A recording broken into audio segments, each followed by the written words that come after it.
하나님의 말씀은 마태복음 5장 10절에서 12절입니다. 한 절씩 교독하시고 12절 합독하도록 하겠습니다. 의를 위하여 핍박을 받는 자는 복이 있나니 천국이 저희 것임이라.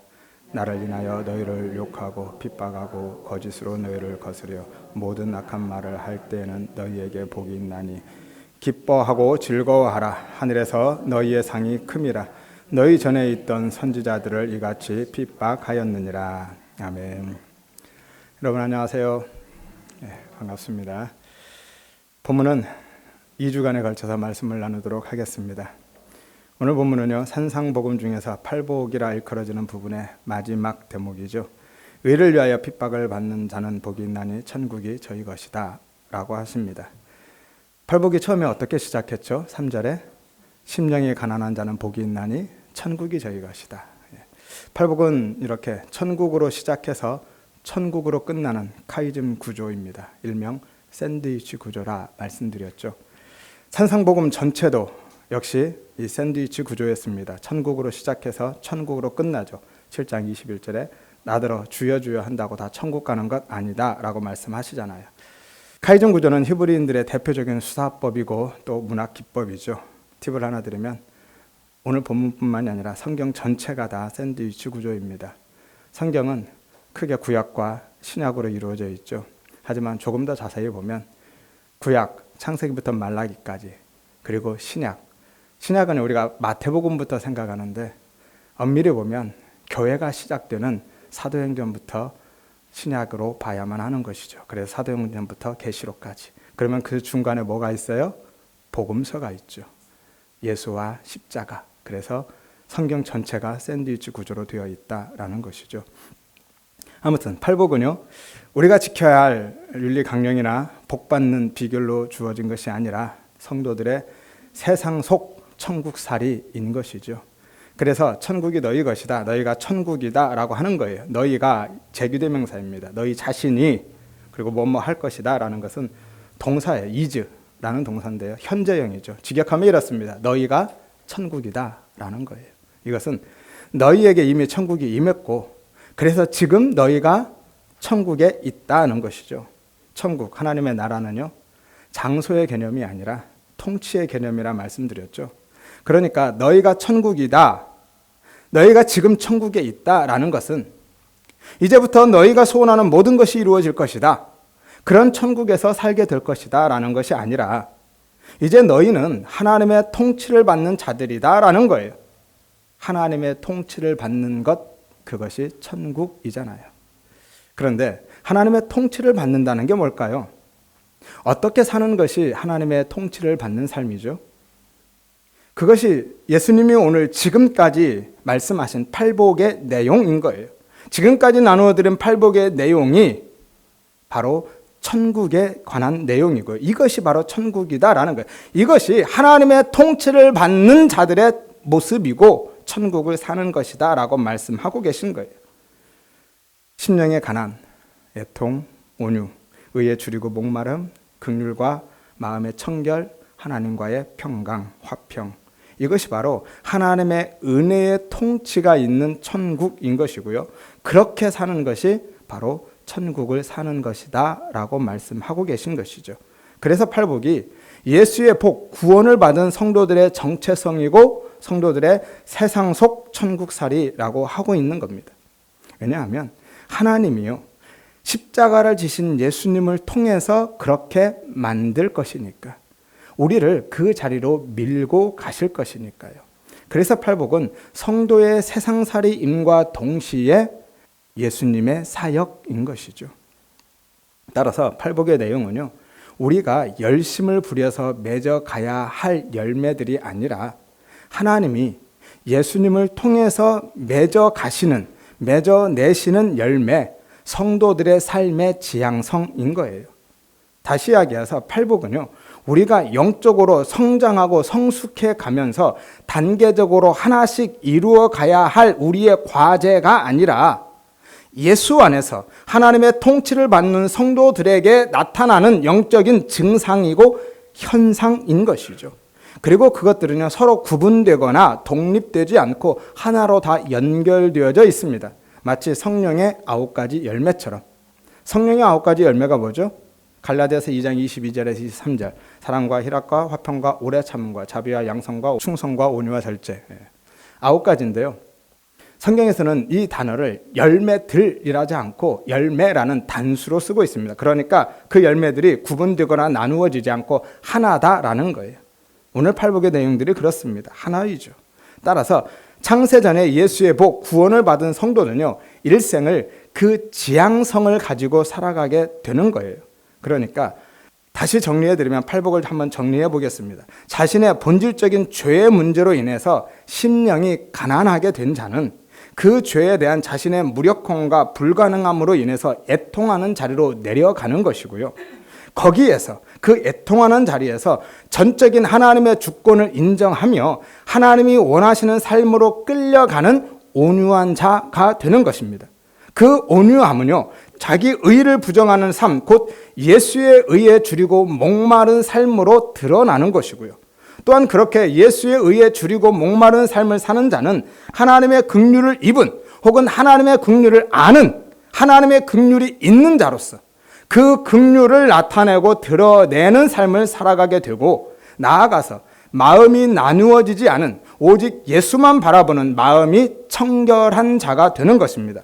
그렇게 내 안의 우상들이 하나씩 끊어지고 밀려나가면서 하나님과의 화평, 화목한 삶을 살게 되는 것이죠. 따라서 팔복은 한 문장으로 정리해드리면 구원의 복을 받은 성도가 자기 십자가를 지고 가는 삶인 겁니다. 다시 말씀드립니다. 구원의 복을 받은 성도가 자기 십자가를 지고 가는 삶이 팔복의 내용인 것이죠. 한 단어로 집약하면 뭐가 될까요? 그러면은 자기 부인이 되는 겁니다. 자기 부인. 그래서 예수님이 제자들에게 누구든지 나 따라오려면 자기를 부인하고 자기 십자가를 지고 가야 된다라고 하신 거예요. 직역하면 자기를 부인해라, 그리고 그 자기 십자가, 자기를 부인하는 게 십자가라는 것이죠. 그 자기 십자가를 지고 가야 된다라는 겁니다. 왼수 같은 남편이나 자식이 내 십자가가 아니라 자기를 부인하는 삶이 우리가 져야 할 십자가인 것이죠. 아무데나 그냥 십자가를 갖다 붙이면 되는 게 아닙니다. 그리고 오늘 본문은요, 의를 위하여 핍박을 받은 자는 복이 있나니 천국이 저희 것이다 라고 하죠. 팔복의 결론이면서 전체의 요약을 하고 있는 겁니다. 예수님은 지금까지 나누어 주신 그 전체의 내용을 의를 위하여 핍박을 받는 것으로 묶어내고 계신 거예요. 왜냐하면 지금까지의 내용이 다 가난, 애통, 온유, 주림, 긍휼, 청결, 화평의 삶이 전부가 하나님의 의를 위해 내가 부정되고 부인되는 현상이기 때문인 것이죠. 그것이 바로 의를 위해서 핍박을 받는 자의 모습인 겁니다. 핍박이라는 것은 디오코라는 단어인데요, 원래 의미가 추격하다, 뒤쫓다라는 거예요. 그리고 수동태로 쓰여져 있습니다. 추격을 당하다, 쫓겨가다라는 의미이죠. 그리고 이것은 분사입니다. ing 형태죠. 지속적이고 반복적인 것을 의미합니다. 그러니까 누군가에게서 우리가 욕을 먹거나 두들겨 맞거나 해를 당하는 것이 핍박, 박해라기보다는 누군가에 의해서 내가 원하지 않는 방향으로 계속해서 지속적으로 반복적으로 쫓겨가거나 밀려가는 상태가 핍박, 박해의 상태라는 것이죠. 따라서 본문은 성도가 세상 사람들에 의해서 당하는 욕설이나 위해 행위에 초점이 있다기보다는요, 당신의 백성들을 세상의 아담 군상들이 추구하는 그 반대 방향으로 몰고 가시는 하나님의 열심에 초점을 두고 있는 것이죠. 마치 양을 몰고 가는 목자처럼 하나님은 창세전부터 택하시고 복 주신 당신의 백성들을 예수 안에서 당신의 다스림과 통치를 통해서 당신이 원하는 방향으로 밀고 가시고 끌고 가시는 겁니다. 그리고 그것이 자신이 원치 않는 방향으로 우리가 그렇게 밀려가고 쫓겨가는 것이 우리 입장에서는, 성도 입장에서는 핍박으로 느껴지는 것이고요. 때로는 실제로 핍박을 경험하게도 되는 것입니다. 왜냐하면 두 가지 이유 때문이죠. 첫 번째 이유는요, 하나님이 원하는 방향으로 성도의 삶을 밀고 가는 과정 자체가 아담 안에서 태어난 우리의 본성과 배치되기 때문에 핍박으로 느껴지는 겁니다.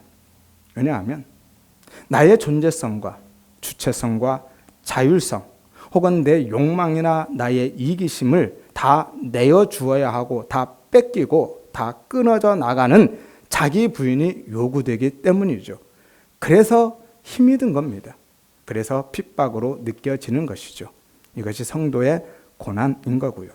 그래서 바울은 그렇게 탄식하죠. 로마서 7장 24절에 오라 나는 곤고한 사람이라. 누가 이 사망에서 몸에서 나를 건져내겠느냐. 이것이 창세전에 복받은 하나님의 백성들 안에서만 일어나는 전쟁인 거예요. 따라서 핍박의 현실은요, 1차적으로 우리 안에서 가장 먼저 일어납니다. 이것이 영적 전쟁의 본질인 거예요. 따라서 그러한 성도의 내적인 전쟁은 반드시 필요합니다. 왜냐하면 하나님이 그 내적인 핍박, 전쟁을 통해서 우리의 무력함과 불가능함을 깨닫게 하는 거예요. 그리고 결국 예수를 찾게 하고 예수께 인도하기 때문이죠. 로마서 7장 25절에 우리 주 예수 그리스도로 말미암아 하나님께 감사하리로다. 바울이 그리 갑니다. 바울이요, 그 내적인 핍박, 영적인 갈등과 전쟁을 통해서 결국은 예수를 찾게 되고 예수께 나아가게 되는 거예요. 이것이 하나님이 맺어 가시는 열매인 거예요. 오직 예수, 그것이 하나님이 우리 안에서 맺어내시는 열매인 것이죠. 따라서 성도 안에서 일어나는 내적인 갈등과 핍박, 전쟁은 반드시 있어야만 하는 필수 불가결한 요소인 거예요. 필연적인 것입니다. 사도행전 14장 22절에 우리가 하나님의 나라 천국에 들어가려면 많은 환난을 겪어야 할 것이라 라고 말씀하죠. 뭐뭐 하려면 대의라는 단어인데요, 뭐뭐 하려면 반드시 뭐뭐 해야 된다라는 의미예요. 영어의 must보다 훨씬 더 강력한 의미를 지닌 동사입니다. 그리고 환난은요, 슬립시스라는 단어인데요, 핍박이나 환난, 압제를 의미하는데 원래 어떤 단어에서 유래했냐면요, 요철이 있는 쇠판으로 곡식을 밀어서 으깨버리는 것에서 유래한 단어입니다. 고난과 고통에 있어서는 이 단어보다 강력한 의미를 지닌 단어가 없습니다. 가장 강력한 의미를 가진 단어가 바로 이 환난, 슬립시스라는 단어죠. 이것은요, 하나님 나라, 바실레이아, 천국은 그 천국에 우리가 들어가려면, 하나님의 통치하시는 천국에 살아가려면 우리가 이 땅에서 그 천국을 산다라는 것은 내가 조금이라도 남아있으면 안 된다라는 것을 보여주고 있는 거예요. 그래서 요철이 있는 쇠판으로 꽉 눌러서 그냥 밀어버리는 거예요. 하나님 앞에서 우리는 그래서 그렇게 없음의 존재가 되는 것이죠. 이것이 천국을 사는 것입니다. 이것이 바로 하나님의 통치가 온전히 임한 자의 삶이고 예수님이 가져오신 천국이라는 거예요. 나는 죽고 예수만 사는 것, 혹은 예수로 다시 사는 것. 그럼에도 불구하고 이 땅에서 사는 동안은요, 그 영적 싸움에서 우리는 수시로 지면서 살아가죠. 왜냐하면 타락한 본성을 지닌 육신 안에 갇혀있기 때문입니다. 어쩔 수 없어요. 바울도 그랬습니다. 로마서 7장 25절에 보면 우리 주 예수 그리스도로 말미암아 하나님께 감사하리로다. 그런즉 내 자신이 마음으로는 하나님의 법을, 육신으로는 죄의 법을 섬긴다라고 고백하죠. 바울이요, 예수를 찾고 예수께 나아갔는데 그럼에도 불구하고 여전히 죄의 법에서 벗어나지 못한 채 살아가고 있더라라는 거예요.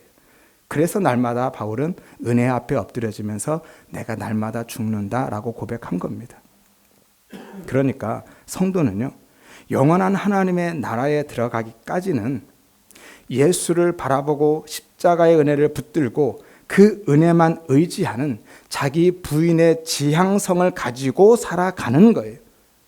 이 땅에서 완전히 완성되는 게 아니라 그 지향성을 가지고 사는 것이 우리의 신앙생활인 것이죠. 그래서 성도의 삶이 광야의 삶이고 고난의 인생이 되는 겁니다. 하지만 그것이 그렇게 그 자기 부인의 지향성을 가지고 살아가는 것이 진짜 성화의 삶인 것이고요, 우리의 신앙생활의 본질임을 믿으시기를 바랍니다. 그리고 그러한 핍박의 현실은 내 안에서만 일어나는 것이 아니라 외부에서도 그대로 일어납니다. 이것이 하나님의 통치에 의해서 하나님이 원하는 삶으로 밀려가는 성도가 자신의 삶에서 핍박을 경험하게 되는 두 번째 이유인 것이죠. 첫 번째 이유는 뭐였어요? 내적인 전쟁 때문에 핍박으로 느껴진다 말씀드렸죠. 두 번째 이유는 실제로 외적인 핍박에 의해서 그 핍박을 경험하는 것이죠. 그러면 외부에서는 왜 세상은 예수를 믿지 않는 사람들은 믿는 사람들을 그렇게 박해하고 핍박할까요? 세상이 성도를 핍박하는 이유는 딱 한 가지입니다. 뭘까요? 예수 때문인 거예요. 예수 때문에. 10절에서 11절을 다시 보십시오. 10절에 의를 위하여 핍박을 받는 자는 11절에 나를 인하여 너희를 욕하고 핍박하고 라죠. 이는 의를 위하여 핍박을 받는 것이 나를 인하여 핍박을 받는 것이다 라는 거예요. 무엇을 위하여, 인하여, 이건 같은 단어입니다. 한 단어의 헤네카라는 같은 단어입니다. 뭐뭐 때문에 라는 의미예요. 다시 번역하면 의 때문에, 나 때문에, 예수 때문에 핍박을 받는다라는 거예요. 다른 이유 없습니다. 오직 예수 때문에 핍박하는 것이죠. 그런데 문제는 왜 예수 때문에 그들이 핍박하느냐는 거죠. 왜일까요? 로마서 3장 21절에서 22절에 보면 율법 위에 하나님의 한 의가 나타났다. 하나님의 한 의, 누구죠? 예수. 예수가 나타나셨습니다. 곧 예수 그리스도를 믿음으로 말미암아 모든 믿는 자에게 미치는 하나님의 의. 예수가 하나님의 의죠. 하나님의 의인이 차별이 없다.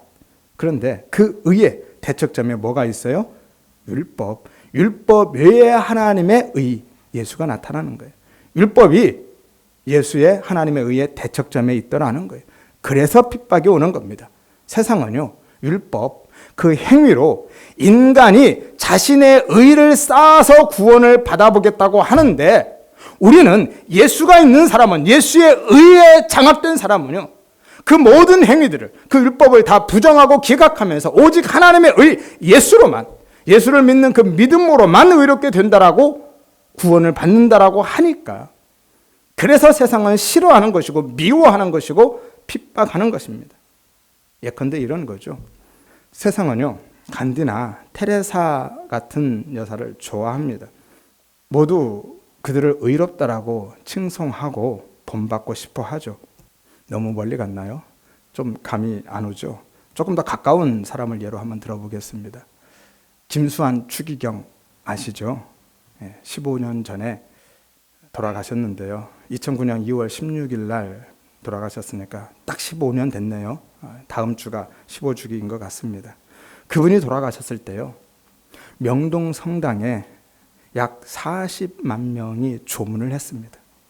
조문객만 3km에 이를 만큼 행렬이 길었어요. 전국의 주요 성당에 설치된 빈소를 방문한 방문객을 다 합치면 수백만에 이르고요. 지금도 묘지에 추모객이 끊이지 않고 있습니다. 천주교인들뿐만이 아니라 무신론자들도, 심지어는 불교의 승려들까지도 동참했어요. 왜일까요? 그분이 청렴하고 정직하게 살았고요. 살아가는 동안에 정말 가난한 자들, 약한 자들 편에서 정의를 위해서 싸웠으니까. 그래서 온 세상이 그분을 칭찬하고 승려들까지도 목탁 들고 성당 앞에서는 그 부끄러움, 수치를 감수하면서까지도 참배를 했던 거예요. 사람들은 그렇게 인간 가치의 평균치를 높여 올려주고 있는 인물을 하나의 표상으로 딱 제시해 놓고 존경하고 칭찬과 박수를 돌리는 겁니다. 왜냐하면 그들이 인간의 가능성과 가치를 인정해 주고 있고 인간의 자존심을 세워주고 있기 때문이죠. 마치 선악과를 먹고 하나님처럼 된 인간의 그 실존을 확증해 주는 것 같거든요. 그래서 사람들은 그들 안에 자신을 투영해서 대리 만족을 느끼는 겁니다. 그런데 누군가 나타나서 그들이 한 일은 비록 착하고 고귀한 일이긴 하지만 그 모든 일은 하나님 앞에서 의로 인정되지 않을 뿐만이 아니라 인간의 가치를 높여주는 일도 아니다. 인간은 예수 안에서만 가치가 있고 구원받는 의인은 예수에 대한 믿음뿐이다. 따라서 하나님 앞에서는 그러한 모든 행위는 오히려 죄를 짓는 것에 불과한 것이다. 그러니 정신 차려라. 내가 죄인 중에 괴수임을 인정하고 오직 예수의 의만 붙들어라 라고 한다면 어떻게 반응하겠습니까? 아, 그래요? 그동안 제가 정말 잘못 생각했네요. 제가 죄인 중에 괴수가 많네요 라고 순순히 인정하고 받아들이겠느냐라는 거예요. 네가 뭔데 그런 의인을 함부로 폄훼해? 하며 벌떼처럼 달려들어서 멱살 잡지 않겠느냐는 겁니다. 왜냐하면 인간이 합의해서 의인으로 세워놓은 사람이요, 의인 아님으로 드러나고 폭로되게 되면 모든 인간들의 판단이 다 부정되는 거거든요. 그리고 인간의 판단이 그렇게 부정되면 보편적인 인간 전체가 다 부정당하고 인간의 가치와 존엄성이 땅에 떨어지거든요. 그래서 유대인들이 예수님을 죽인 겁니다. 예수님이 율법 지킴을 자신의 의로 붙들고 살고 있는 그 유대주의 속으로 들어가서 그들의 모든 의를 다 부정하고 기각하면서 그들에게 회개를 촉구하셨기 때문이죠. 따라서 하나님의 통치를 받는 구원받은 성도는, 진짜 예수를 믿는 예수님께 속한 성도는 내적인 자기 부인의 전쟁이 있을 뿐만이 아니라 예수 때문에 외적인 핍박을 겸하여서 받게 되는 것이죠. 요한복음 15장 19절에서 20절 말씀에 보면 너희가 세상에 속하였으면 세상이 자기의 것을 사랑했을 것이나 너희는 세상에 속한 자가 아니요 도리어 내가 너희를 세상에서 택하였기 때문에, 너희가 내게 속하였기 때문에 라는 것이죠. 세상이 너희를 미워한다. 사람들이 너희를 박해하였은즉, 디오코 핍박, 오늘 동일한 단어이죠. 너희도 박해할 것이다 라는 것. 이것이 모든 성도들에게 공이 떨어진, 성도라면 예외 없이 주어진 견고한 약속인 거예요. 예수 믿고 예수 믿어서 복 받는 게 성도가 아니라 예수의 복을 받은 성도가 그 복, 예수 때문에 내적이고 외적인 핍박, 고난, 박해의 삶을 살게 되는 겁니다. 오늘 본문의 병행구절은 누가복음에서는 오히려 모든 사람에게 칭찬받는 것을 경계하라고까지 말씀하십니다. 누가복음 6장 26절에 모든 사람이 너희를 칭찬하면 화가 있다. 그들의 조상들이 거짓 선지자들에게 이와 같이 하였다라고 말씀하죠. 진짜 예수가 있는 교회, 예수의 의, 십자가의 은혜를 드러내는 목사는요, 혹은 성도는 세상에 칭찬과 격려 혹은 지지나 존경을 받을 수 없다라는 거예요. 여러분, 어떤 교회가 혹은 어떤 목사가 모든 사람들의 칭찬을 받는다고요? 누가복음 6장 26절에 거짓 선지자들, 그들은 모든 사람들이 칭찬하였습니다. 마치 라오디게아 교회 같은 예수가 없는 교회, 혹은 하나냐나 미가의 제사장으로 고용된 레위 청년같이 거짓 평안을 전하는 가짜 목사가 거짓 선지자인 것이죠. 예레미야 14장 12절에 보면 내가 칼과 기근과 전염병으로 내가 그들을 멸할 것이라고 하나님은 선언하십니다. 그런데 13절에 가니까 선지자들이 백성들에게 뭐라고 하냐면 너희가 칼을 보지 않을 것이다. 기근이 너희에게 이르지 않을 것이다. 내가 이곳에서 너희에게 확실한 평강을 주겠다라고 합니다. 이들이 거짓 선지자인 거예요. 그런데 사람들은요, 진짜 선지자는, 하나님의 칼과 기근과 전염병을 선포하는 진짜 선지자는 돌을 들어 치고 배척하면서 그들에게 칼도 기근도 없을 것이고 평강을 선언하고 있는 이 거짓 선지자들을 칭찬하고 환영하고 받아들이더라는 거예요. 그런데 참으로 안타까운 일은요, 오늘날 기독교가, 교회와 목사와 성도들이 세상의 그 칭찬을 받아보겠다고 수선을 떨고 있다라는 거예요. 목사들은요, 온 세상이 칭찬해주는 건강하고 건전하고 이상적인 교회를 만들어 보겠다고, 성도들은요, 세상으로부터 칭찬받는 그러한 삶을 살아보겠다고, 그래서 세상에 선한 영향력을 한번 끼쳐보겠다고 그 수선을 떨고 있습니다. 그런데 과연 우리가 그러한 삶을 통해서 세상의 칭찬을 받아내므로 세상에 예수를 전하고 선한 영향력을 끼칠 수 있겠습니까? 지난번에 보셨죠? 안서동에 있는 한 교회, 코로나가 한창일 때 그 교회가 문을 닫으면서 이런 글귀를 내붙였습니다. 예배의 모임이 칼이 되어서 이웃의 목숨을 위태롭게 하면 모이지 않는 것이 신앙이다. 모든 일간지들과 인터넷 언론들이 앞다퉈서 칭찬했죠. 야, 저 교회가 진짜 교회다. 저 목사가 진짜 목사네. 저게 신앙이지. 그런데 그 교회가 세상에 무슨 선한 영향력을 미쳤습니까? 오히려 교회도, 기독교도 그들과 똑같은 종교라는 인식을 심어주지 않았겠습니까? 오히려 그것 때문에, 그들 때문에 예배하는 교회는 마땅히 예배해야 함에도 불구하고 하나님을 예배하는 교회가 눈치를 보고 세상에 사람들이 그 교회와 비교해서 오히려 예배하는 교회를 더 핍박하고 비난하게 만들지 않았느냐라는 겁니다. 그 교회는, 그 목사는 더 유명해졌을지는 모르지만 예배하는 교회들은 더 핍박을 받는 상황이 되어버린 것입니다. 그것은요, 그렇게 온 세상의 칭찬을 받는 것은 예수님이 가져오신 천국, 하나님이 왕이 되어서 통치하는 하나님의 나라가 아니라 사람이 주인공이 되는 인본주의적인 혹은 휴머니즘적인 그들만의 천국인 거예요. 마치 이청준 선생의 소설처럼, 이청준 선생이 약 10여 년 전에 당신들의 천국이라는 장편 소설을 썼죠. 소록도 이야기인데요.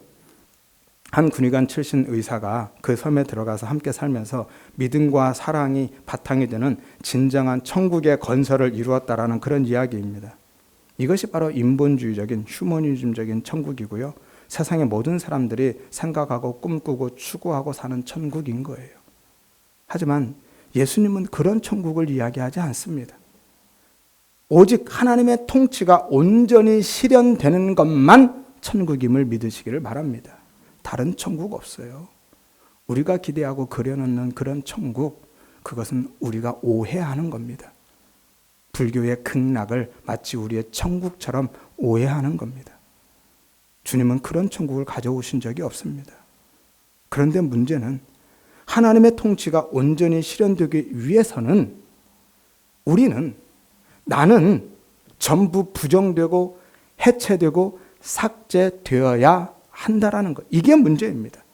새로운 나라, 하나님의 통치가 임하면 기존의 나의 나라는 나라는 해체되는 게 당연한 겁니다.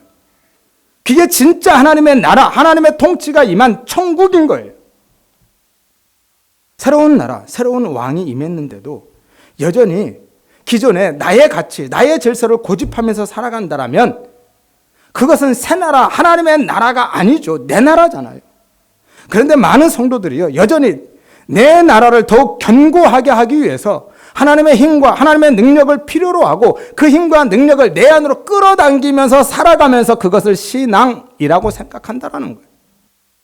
그건 둘 중에 하나입니다. 여전히 내가 왕이 된 그냥 내 나라에 살고 있는 사람이든지 아니면 하나님의 나라가 임하였음에도 불구하고 그 하나님의 나라를 거부하는 반군이나 저항군으로 살고 있든지. 아무튼요, 예수만 붙들고 그 의만 드러내는 진짜 교회는, 진짜 성도는 존재하는 것 자체만으로, 존재 자체로 온 세상의 핍박을 받습니다.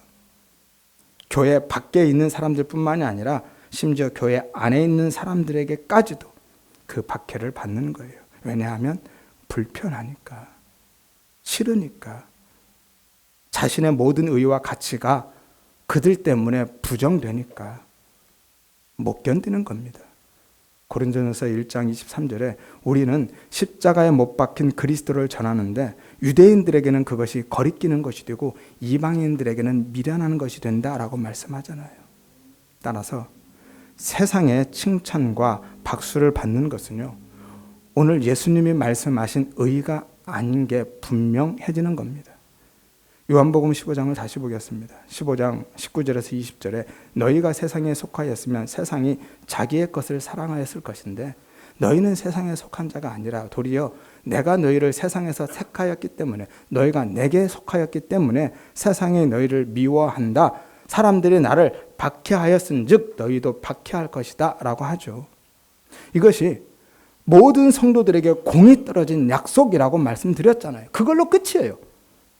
다른 예외가 없습니다. 성도라면 예외 없이 그 박해, 고난을 받는다라는 거예요. 그 말씀을 하신 뒤에 하지만 너희가 만약에 더욱 성실한 모습을 보이고 경건하게 살아가면 세상이 너희를 칭찬해주고 받아주고 사랑해 줄 거야. 그러니까 더 열심히 노력해서 칭찬받고 사랑받는 교회가 되고 성도가 되어야 해 라고 하지 않으신다니까요. 오히려 무릇 그리스도 안에서 경건하게 살고자 하는 자는 박해를 받는다라고 하십니다. 디모데후서 3장 12절 말씀이죠. 성경 어디에도요, 교회가, 성도가 세상의 칭찬과 지지와 인정과 사랑을 받을 것이라는 말씀은 없어요. 너희가 내게 속하였기 때문에 세상이 너희를 미워할 것이다. 사람들이 나를 박해하였으니까 너희도 박해할 것이다. 예수 안에서 경건하게 살고자 하는 자는 반드시 박해를 받을 것이다. 그걸로 끝이에요. 다른 이야기가 없습니다. 따라서 그 경건도 우리가 생각하고 추구하는 그런 종류의 경건, 인본주의적인 성화의 삶이 아닌 것이죠. 오직 예수의 의만 드러내고 높이는 그것이 진짜 경건이라는 겁니다.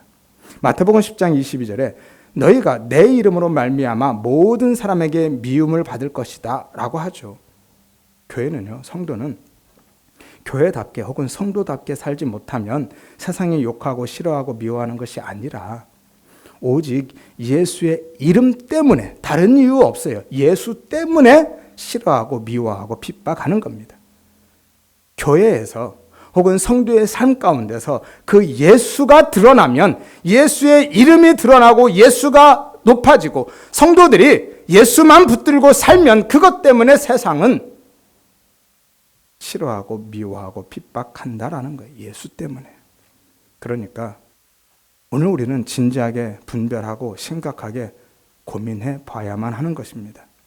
세상의 칭찬과 지지를 받고자 하는 교회에 진짜 예수가 있는 건지 진지하게 분별해 봐야만 하는 것이고요.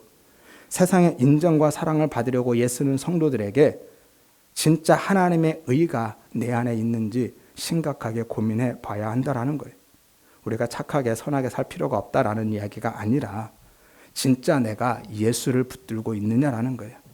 우리 안에 예수가 있느냐라는 겁니다. 내 안에 예수 때문에 받는 그런 핍박과 고난, 세상의 싫어함과 미움이 있느냐라는 거예요. 혹시 예수가 없는 라오디게아 교회는 아닌지, 혹시 자기 의로 가득 찬 바리새인은 아닌지 돌아보고 고민해 보자라는 겁니다.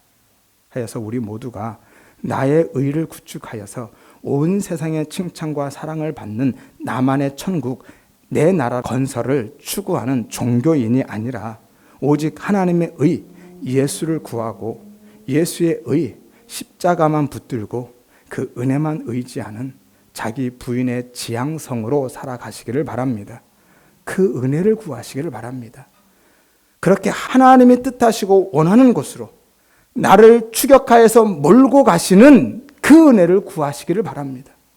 그렇게 하나님이 내 안에서 은혜로 밀고 들어오셔서 다스리시고 통치하시는 하나님의 나라, 내가 기도하고 소원하는 나만의 천국, 내가 왕이 된 내 나라가 아니라 하나님의 은혜의 통치가 온전히 실현되는 예수의 천국, 하나님의 나라, 그 나라를 이루어가고 누리면서 사는 그 은혜를 구하시기를 바랍니다.